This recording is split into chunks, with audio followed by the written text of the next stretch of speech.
Welcome to this first part of our tutorial videos about Python. In this series of tutorials, we will cover the basics of this high-level programming language, but that doesn't mean that we'll end there. Although the beginner level series will end, we'll still have a long way to learn Python as one of the most popular programming languages.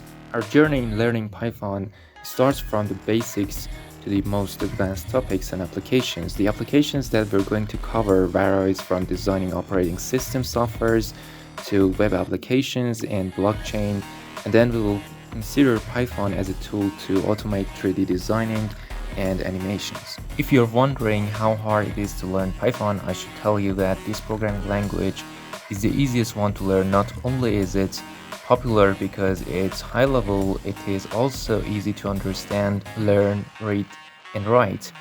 It is also very well documented and has a huge community on Reddit, GitHub, and Stack Overflow.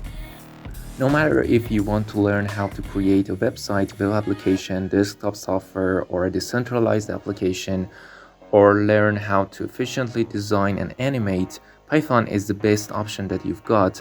And this series of tutorials and next ones will take you from the most beginner levels to the most advanced topics.